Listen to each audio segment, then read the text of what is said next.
kubaramutsa nshuti bavandimwe abakunzi ba CNTR Promosha, tubaza ko mumeze neza aho muherereye. Nkuko mwari mubibonye, iyo yari video ya mwene data watabarutse Nyamunini Françoise, kuko twabibabwiye mu itangazo ry'ubushize. Ku munsi w'ejo twashizeho itangazo kuri CNTR Promosha, abantu benshi bakomeza batubaza ngo ese mu gikari cyangwa se kuri WhatsApp, bakomeza batubaza ngo ese yaratuye he, ngo ninde. Muratubabarira aho twatanze itangazo turi mu kababaro kenshi cyane, n'ubundi turacyababaye, ariko kandi reka tubasobanurire neza ibyo tutababwiye ejo, tubibabwire kugira ngo mumenye n'uwo ari we neza, abatamuzi, abatari bamuzi, ndetse n'abamuzi barusheho kumumenya. Umuvandimwe cyangwa se umudamu witavye Imana yitwaga Nyamunini Françoise, nk'uko twabivuze mu itangazo, n'ubundi akaba umunyabyinshi w'umugigi. Papa we yitwa Rohorimbere Kizehe. Papa we yabaye prefet igihe kirekire ku ishuri ry'Irundu, abahazi, ndetse ubu ni na pasiteri. Icyo gihe yabaye prefet ari na pasiteri, n'ubu ni pasiteri Irundu mu ikanisa rya 5e Serepa y'Irundu rya kabiri. Sekuru twaramubabwiye kuva ejo, ni Abanyerundu. Sekuru yitwa Sebayehe, sekuruza yitwa Bigango. Ndamubabwira nk'umuntu umuzi, twabanye, ndaza no kubabwira ukuntu twabanye. Bihanganishije cyane umuryango w'abanyabyinshi, umuryango wa bugufi, bihanganishije cyane umuryango wa Mwitira, aho yarashatswe n'umugabo witwa Ndabaramiye Prince, wo mu Marango, iriya ruguru mu Marango mu Minembwe w'Abitira. Sebukwe yitwaga Noah, yitwa Noah, aracariho, murambabariraho, yitwa Noah, wo mu Mwitira wo mu Marango. Ni ukuvuga ngo tubivuze gutyo cyangwa se tubisobanuye gutyo, no kugira ngo n'abandi batamuzi bashe kumenyaho, n'abamuzi bamenye n'ibyo batari bazi. Turi mu kababaro cyane. Uyu mudamu yaryamye ataka umutwe, uke mu gitondo yitaba Imana. Nta yindi ndwara yindi, yari muzima, kuko mubibonye muri iyo video. Uwo ni wari kusirimba, wari ufite moshware mu ntoki. Yari muzima kuva ku cyumweru, iminsi ye yose yari muzima, nta ndwara yatakaga, yari muzima. Turihanganisha cyane cyane imiryango, ndetse twihanganishije n'umuryango w'abasegege ba Nyirarume. Nababwiye ngo ndamubabwira nk'umuntu umuzi, babanye, twiganye, twabatirijwe hamwe, twaturanye, twaririmbanye korali, twiganye mu ishuri.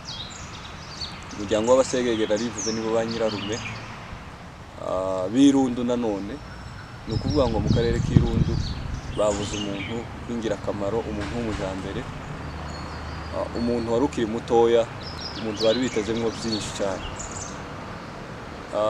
Ni umwishwa w'abasegege b'Irundu. Turabihanganishije nabo. Sekuru yitwa Serukazi, ni ukuvuga ngo w'Irundu. Ni ukuvuga ngo nabo turabihanganishije cyane, mwihangane cyane, umuryango w'abasegege, kubura umwishwa, kubura mubyara wanyu, abandi umwuzukuru wabo, mwihangane cyane. Mwene data se cyangwa se Nyamunini, njewe ubwanje nari muziho gute cyangwa se nari muzi wiki? Ni ukuvuga ngo twarakuranye turi abana, turi batoya Irundu. Twabanye muri Sunday School, twabanye mu ikorari ya Musingi, twabanye mu ikorari y'abantu bakuru cyangwa se y'urubyiruko. Turaririmbana muri korari n'ikanisa. Bigeze igihe cyo kubatizwa, tubatizwa umunsi umwe, tubatizwa mu ruzi rumwe, aho hari 2008. Ku ishuri twariganye, twicaranye ku ntebe, twaratahana kuko twari duturanye. Ni ukuvuga ngo natwe twabuze umuntu w'inshuti yacu, umuntu ukomeye cyane. Yari umumama, wari umubyaye imbyaro 4 abana 4 asize abana 4. Turabihanganishije cyane, twihanganishije umutware wiwe ngo yihangane, abana bazabaho kandi nawe azabaho, mwihangane cyane. Tukiri kuri iyo nkuru yiwe, mu karere ka Gidurayi nanone ku munsi w'ejo bundi nanone kuwa kabiri naho hari umupapa witabye Imana nanone w'umunyabyinshi wo muri iyo nzu y'abagigi, nabo ntitworeka kubihanganisha. Turi mu bihe bigoye, nawe yatatse bukeya atangira kuruka amaraso kuko twabwiwe ayo makuru, bagiye kumujana ku bitaro, yinjiye mu modoka ahita acikana. Murumva kuko turi mu bihe bibi, ibihe bigoye cyane. N'ubundi kandi bari batubikiye Madame Pasiteri Ruhinja w'Abasinga wa Umoja, umudamu w'Abasita mu nzu y'Abagwera, nabo turabihanganishije cyane. Twihanganisha umuryango w'Abasinga babuze umukazana, babuze umudamu, nanone twihanganisha umuryango w'Abasita wabuze umukobwa wabo. Mwihangane cyane, nibyo bihe turimo bigoye, amapfa yabaye menshi yaduturutse hirya no hino. Twihangane twese. Tugaruke rero kuri uyu mudamu twari tuvuze, yari umumama usengera mu ikanisa rya Sham Revive rya hariya Gidurayi, ariko ubwiwe sori muratobabarira gatoya. Ejo mu nkuru twatanze twavuze ko atuye Kasarani mu Gidurayi. Murabizi ko hano dutuye ntaho hafite itongo, umuntu yicara yimuka bitewe n'ubuzima, ukimukira aho ushaka, ukava hamwe aho bakubarizaga ugasanga usigaye ubarizwa ahandi. Twamuherukaga atuye Gidurayi, ariko baje kutubwira ko yimukiye Kasarani munsi yo kwa Popote, ariko nanone asengera Gidurayi muri Sham Revive. Urumva ko aho asengera nanone n'ubundi ishobora kuvuga ko hatuye, kuko gusenga cyangwa se amasengesho ibitaramo ni bya buri munsi. Kandi nanone tubibutse ko yari kinamama w'iryo kanisa. Twihanganishije abanyamuryango b'iryo kanisa, namwe ngo mwihangane, mubuze inkingi ikomeye cyane. Kubura kinamama w'ikanisa ni ibintu bitaba zoroshe, ni ibintu biba bigoye cyane. Either yari kinamama akanaba n'umuvandimwe. Mwihangane cyane kandi mukomere, iyi si niko imeze, mukomeze mwihangane cyane. Uyu mama yatubabaje nk'abanyerundu, twihanganishe cyane cyane akarere k'Irundu. Papa we murumva ko afite ibikorwa byiza kandi bikomeye, kugeza n'ubu ngubu ni umwe mu bahagaze mu bagwanashaka, ukomeye cyane, ufite inkingi ikomeye hariya tutosobanura hano umunsi w'ikiriyo, ariko turamwihanganishije cyane kandi turabihanganishije cyane. Rero dusaba abari hafi gutabara uyu muryango, ntabwo byoroshye. N'abandi bose tuvuze gutyo, murabizi ko abanyamurenge twese tugiye dushamikirana. Afite baramukazi biwe, turabihanganishije. Afite barumuna be, turabihanganishije. Afite bakeba biwe, turabihanganishije. Barumuna be, bakuru be, bashiki basaza be, ababyara be. Ni ukuvuga ngo abanyamurenge tugira ukuntu tuvukana, tukaza tugenda dukururana, nyine ugasanga n'umwishwa, ni umudamu waba, ni umwishwa waba, afite inshuti ziwe batari bavukana mu muryango w'abanyabyinshi, n'uwabitira n'uw'abasegege, inshuti zo ku ruhande. Namwe turabihanganishije cyane. Abakolege biganye barimo nanje, turabihanganishije cyane, ngo mwihangane, mukomeze mwihangane, mugire kwihangana gukomeye cyane. Sinzi niba mugenzi wanjye hari icyo yavuga kuri iyo nkuru, ariko nihumure dukomeje gutanga, nihumure rikomeye. Yari umwe mu bafana bacu ba CNTR Konkosha, twavuganaga buri munsi, ubuzima bwa buri munsi, ariko ni ukwihangana nta kundi. Sinzi nimba hari icyo wavuga. Murakoze cyane, mukomeze mwihangane. Mugenzi wanjye bavuze ko ntacyo yabivuga kubera ko atamuzi. Mukomeze mwihangane, mukomeze mugire kwihangana cyane. Iyi si niko imeze, iyi si nibyo bihe turimo bigoye, ariko bisaba kwihangana gusa. Bibiliya izitubwira ngo mureke kwihangana gusoze byose, kuko tutihanganye ntacyo twakora. Nakomeje gusoma muri Bibiliya nanone ijambo Pawulo yanditse, aravuga ngo iduhumuriza mu makuba yacu, kugira ngo natwe tubone uko duhumuriza abandi mu byago byabo, cyangwa se mu mibabaro yabo, mu byago byabo. Ni ukuvuga ngo Imana iziduhumuriza mu makuba yacu, ikaduhumuriza ikadukomeza kugira ngo n'abandi nabo nibagira ibibazo nibagira ibyago tubashe kubakomeza cyangwa se tubashe kubahumuriza. Uko niko bimeze.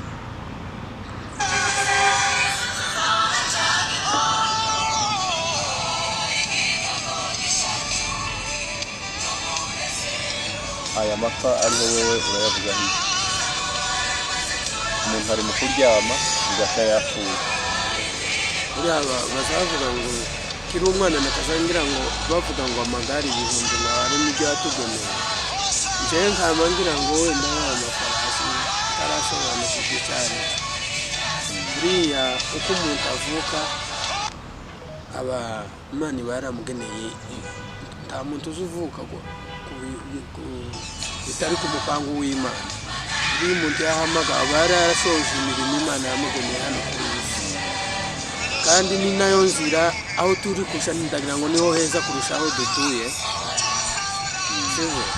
Tuba tubabaye ni ibihe bibi, ariko Imana igufunguye amaso ikakwereka ahantu azoba mu munezero w'ibihe byose. Wokomera kubera ko ni inzira y'abakirisitu bose kuva wa munsi ya Adamu na Eva bacumura muri Edeni. Aravuze ngo gupfa muzopfa, muzorya murushe, muzobyara murushe, siko? Kuko abakristo ntabwo babyitaho no gupfa, babyitaho no gusinzira kubera ko azozukira umuzuko w'abera. Hapfa abapagani batizeye, umuntu utazongera kongera kubaho mu bundi buzima. Ariko n'umuntu uvuye mu buzima azongera kubaho mu bundi buzima Imana yaduteganyiriza, siko? Rero mwihangane guhora tweze cyane, kuko umuntu ari mu kuryama ugahita yapfuye kandi akagwara. Ndabakore cyane kabisa, Uwiteka akomeza abakomeze, ntabwo biba byoroshye kubura umumama w'abana bane muri ubu buzima. Biba bigoye cyane, bisabye kwihangana gusa. Atari umutima wo kwihangana tugomba kubyumva no kubyiyumvisha ko umuntu mwari kumwe mwasangiye ijoro araryamye musanze ndage yabuze ubugingo, ariko mwihangongera babona ubundi bugingo buhoraho. Kuko iyi si nta Imana yadutije, tugomba gukora imirimo yacu mu gihe cyacu tukazotabaruka, kandi ni inzira ya buri wese. Twese gusa icyo baturushije ni igihe. Niyo mpamvu rero iyo ngenda nzigiraho ibintu byinshi, tujya tubana n'abantu bose amahoro, ntitukabe gusa ku rwego rw'abasita cyangwa se urwego rw'abaheto cyangwa se urwego rw'abagororoya.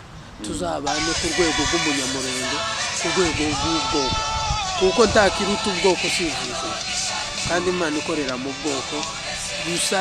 Ufu ni isomo ryiza ryo kwigisha abantu bakiri mu mwuka ko bagomba gukora neza bakabana n'abantu bose amahoro. Ni nako Bibiliya nibyo. Hari ikindi kintu gisigaye kibabaza, nk'ubu nyine abantu bagiye batatanira mu mahanga, bakwira mu mahanga, impfu zikaduturuka hirya no hino. Urimo kubona umuntu ari mu gupfa muri Kongo bitewe n'intambara dufite, abantu bakabura uko baje gushima kubera inzira. Umuntu yagwa ino muri Kenya cyangwa se mu Bugande, abiwe bari ruguru bakabura uko baza gushingura kubera inzira, kubera ibihe turimo nanone. Aya mapfa yakagombye kuba dufite igihugu kimeze neza, gitekanye, gifite inzira aho umuntu wese yovayo iyo ari akaza gushingura umuntu wiwe. Kuko na kera iyo mwabaga mufite ubushobozi n'ubunyi, iyo mufite ubushobozi bufatika mukagira n'igihugu gitekanye, n'umurambo w'umuntu wanyu mwaje kushingura ku itongo ryayo. Ariko ikintu kiri mu kubabaza ubu nyine, nkubona nk'uyu mudamu witabye Imana, papa we, mama we, sekuru ubyara nyina, sekuru ubyara se, bose bari ruguru. Ubu se wambwira ngo bazobona inzira yo kuza gushingura umwana wabo? Biragoye. Niba nayibona ni ya nzira, ni bene ya nzira dushobora kuvuga ngo ni inzira irimo amahwa, ni ya nzira yo gusesereza ugenda amajoro ngo batakubona, ngo batakwikira nzira, udahura n'abagizi ba nabi, udahura n'abamayimayi. Ni bene nicyo kintu rero umurimo umuntu wari mu gupfusha mukababara kuko mwapfushije umuntu, mwabuze umuntu. Ariko wasubira kureba no kumusezera cyangwa se no gushingura umuntu wawe bikakubabaza nabyo. uburyo ashinguwemo bikakubabaza. Yego ntituvuze ngo hano bashingura nabi, bashingura neza pe mu cyubahiro kandi baritabira abanyamurenge kabisa, ariko nanone hatarimo ababyeyi bawe ni ibintu bibabaje kandi bigoye. Reka dusabe Imana, dukomeze dusabire no muryango, ababyeyi bazobona inzira baze gushingura umwana wabo. Kurya utashinguye umuntu wawe buri gihe cyose uza wicara ureba ukavuga ngo tiyapfuye, wenda baza bakubesha cyangwa ukavuga ngo baramwishe, ariko iyo umushinguye uzuheba ukavuga ngo umuntu wawe yarapfuye koko, ugaheba ukavuga ati nuko nyine ndahevye umuntu yarapfuye. Ariko iyo utamushinguye uvuga ngo wenda ejo n'ejo bundi yoseruka hariya ku musozi, biba bibabaje. Nabyo ni ibintu bibabaje. Nabyo ni ibintu biba bibabaje, ni ibintu biba bibabaje cyane kabisa. Ariko dukomeze twihangane umuryango w'abanyamurenge, abantu bakomeze bwabo bumwe n'urukundo, kubera ko n'Imana ikorera mu bwoko. Abanyeziraheli batangiye nabo nk'ibi twatangiye ibice. Imana yababwira ati, kubwira Mose ati waretse nkagukuraho ubwoko bwangu. Mose aravuga ati rero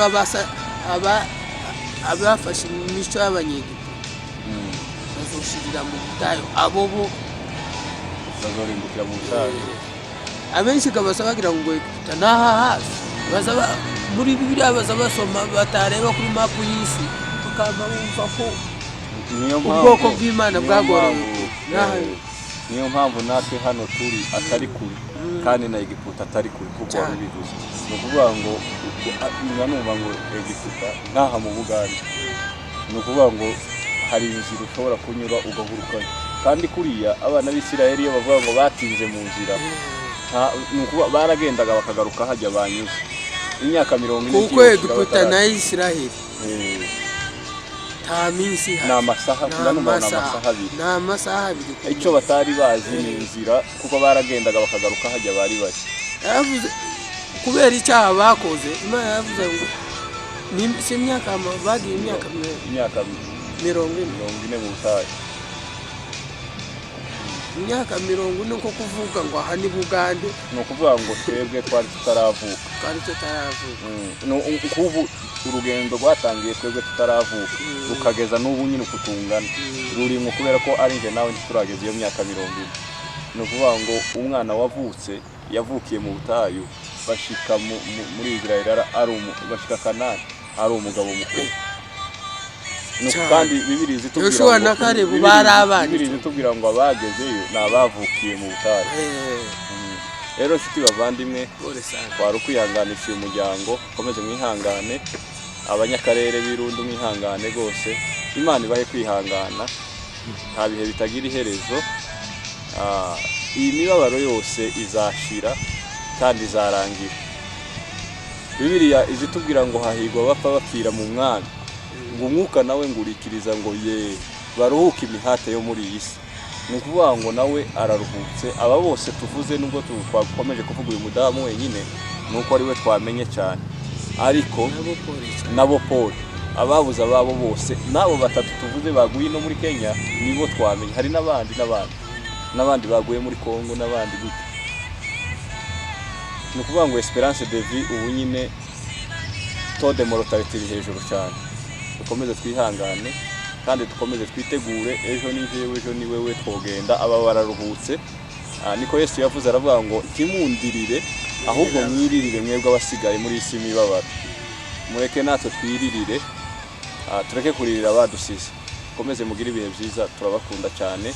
Ni kuri CNTR, like na share na comment. Mukomeze nanone mubigaragaze kugira ngo dukomeza tuganire namwe buri gihe, buri munsi, nimba munogirwa n'ibiganiro byacu. Murakoze cyane, mugire ibihe byiza.